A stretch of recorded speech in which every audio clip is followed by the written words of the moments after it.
guys, welcome back to the Fermented World channel. Today we are very delicately going to be taking a wee look at what on earth we have here. It looks like somebody pissed in a jar that did have a brain in it, and then they blended the brain. I shit you not. Come look at this.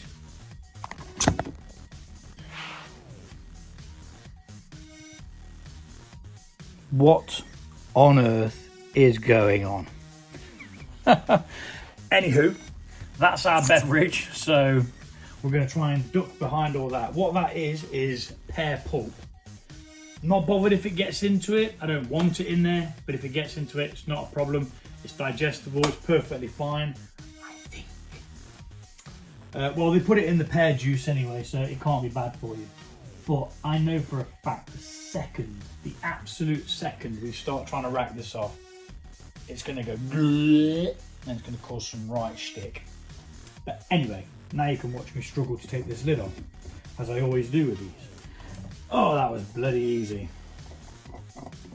So here's something random as well, before we do start. That's the perry. That's the pear cider. Now the pear cider doesn't seem to have as much in, although some of it's just started to drop to the bottom, which I didn't want. But then there's a pear mead as well, which I've called a pizer. Yeah, shoot me. And all the sediment on this is down at the bottom. So with the cider and the perry, it's at the top, both using cider yeast. Using a mead yeast, it's settled to the bottom. How bizarre. And that's not the yeast that's settled, that is the pulp. So anyway, we're doing the pizer, so let's put that back and commence. First of all, we're going to need to take a hydrometer reading to see where we are at. Smells mighty fermented.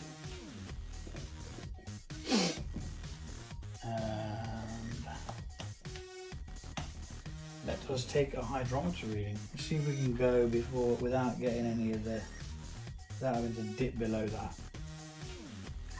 Let's have a look. Oh, we've got a bit of crud in there. Bit of crud's okay. We don't mind a little bit of crud. Well, the activity on these had stopped, to be honest. I think the pizer is still going, but that did have a lot more sugars in, but I'm expecting these to all be dry.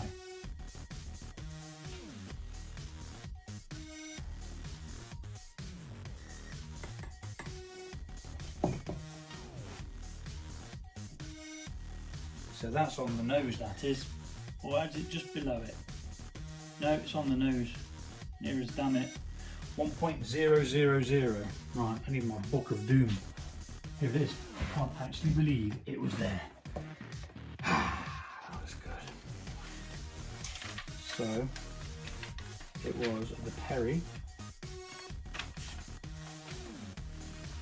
And on the 29th today, I believe.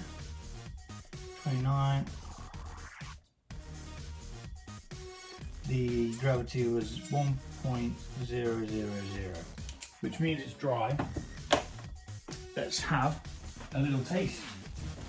See how dry it is. See if it's even nice. I think with the aim normally is to leave a little bit.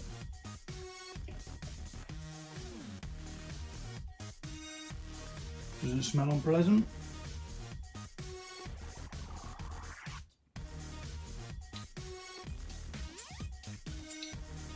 It's very dry, but it's quite smooth.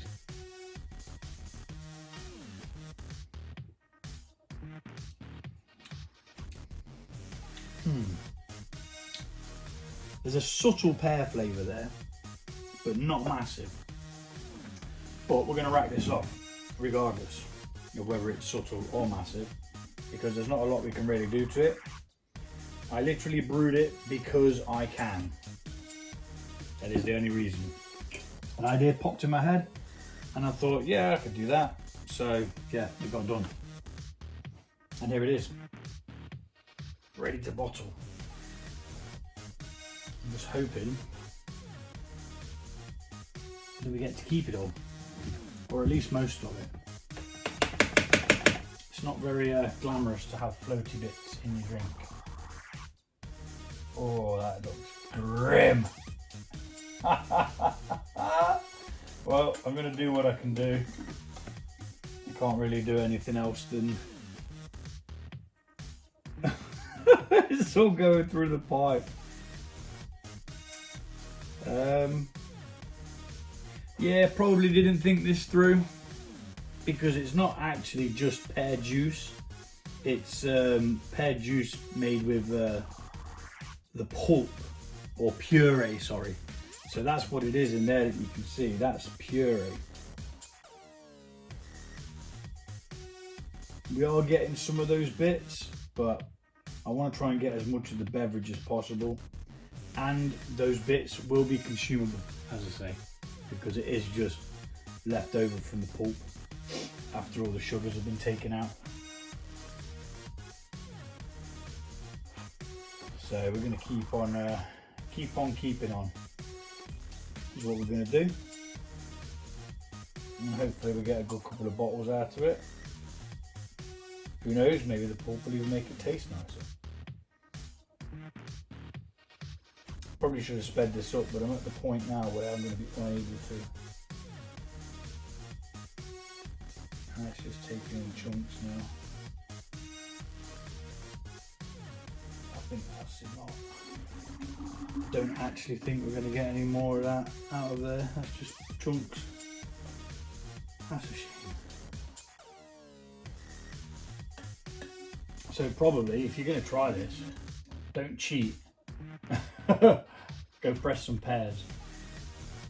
I think the allotment that I've got an allotment on now, I think they do have pears in their orchard. So I'll have to investigate. Now, I see some over there in that corner that doesn't have all the gunkiness in, so I'm going to try and purge it like so. Now it's only a little bit, but it's another mouthful that isn't wasted. God, the things I do.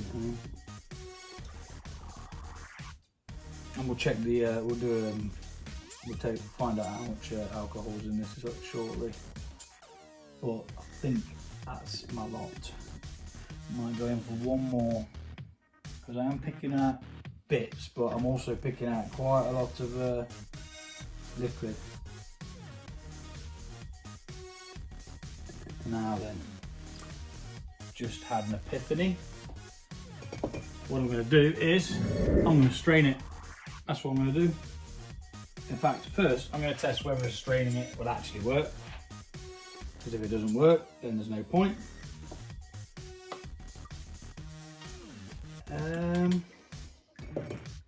I would say it does work.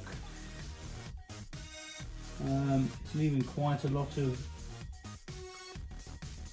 stuff behind. Let's rest that on there for now and see what that does. See whether it just gives us the liquid, or whether we're at lost cause with this one, which means we might have the same problem with the cider.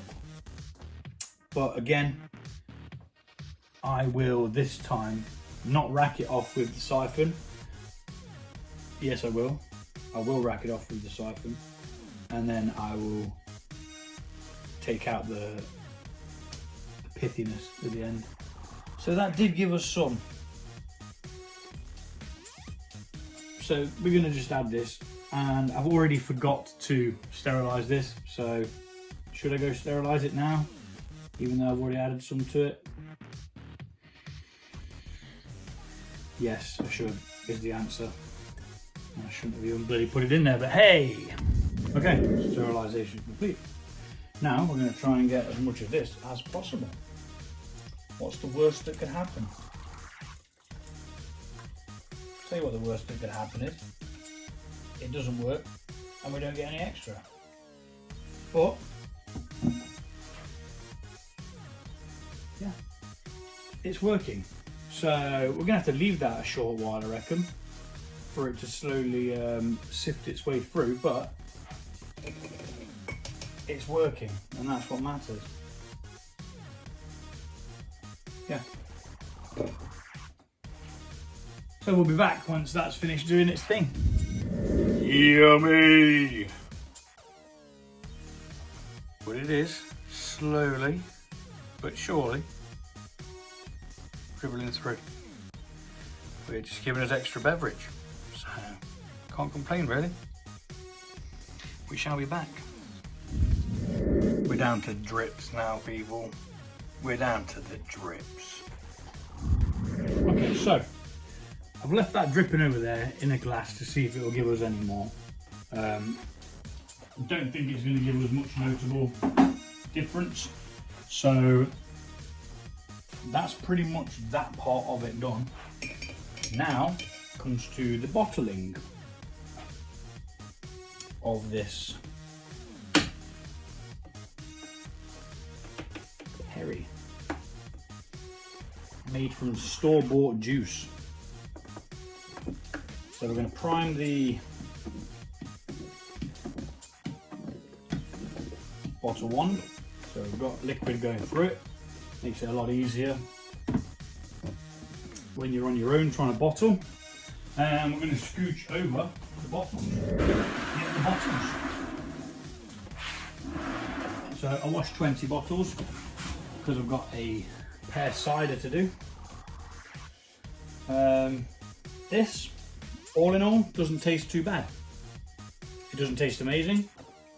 It's got loads of floaty bits in, but you live and learn. So let's get it bottled. We're going to need about 8 bottles-ish. That's how much I planned for each one anyway, even though I did extra. Now it says we've got 3 litres there, so this should be sufficient, and then proceed to bottle.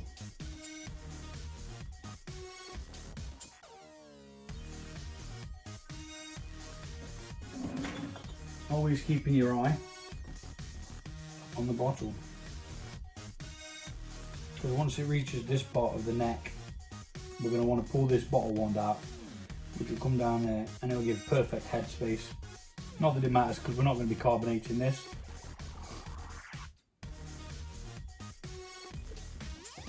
And that's the perfect amount in there. And then we're going to have to wash this stuff out again to be able to bottle the pear cider. The Pizer, I can't do at the moment because I'm waiting on some fermentation stoppers, and I'm probably going to back sweeten that as well.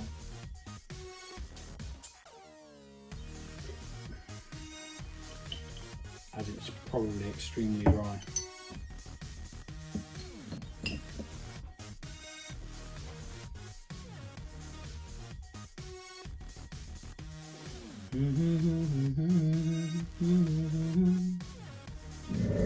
I normally speed this up, but there's only a couple of bottles to do. We're near the end point now anyway, so you just have to listen to me chatting rubbish, which is nothing new really. It's what you come here for. To laugh at a man.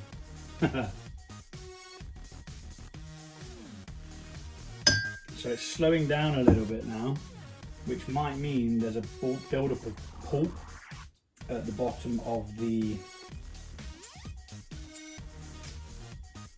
bottle one there.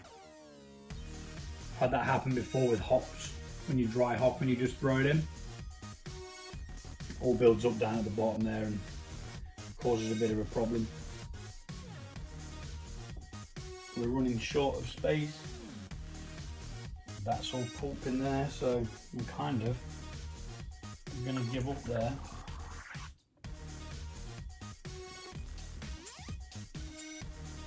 Let it give what it's got.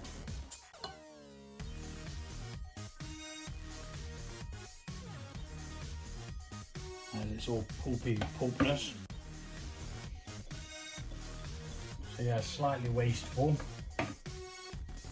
but it is what it is.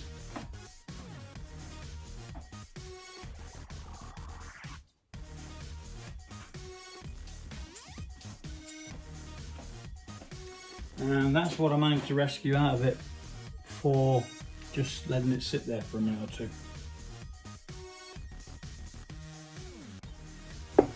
So I'll drink that. What a shame that you do lose quite a bit with it with that. So you might not want to do this brew for that reason. Straight away I can see the sediment flowing down to the bottom there, but that's life. We'll see what happens once it's cleared. We'll see whether it flares up when you open it, whether you actually get a beverage out of it. But do this one at your own risk, as there will be wastage. And like I say, I only did it just because I can. I'm going to put some caps on these now and put them away.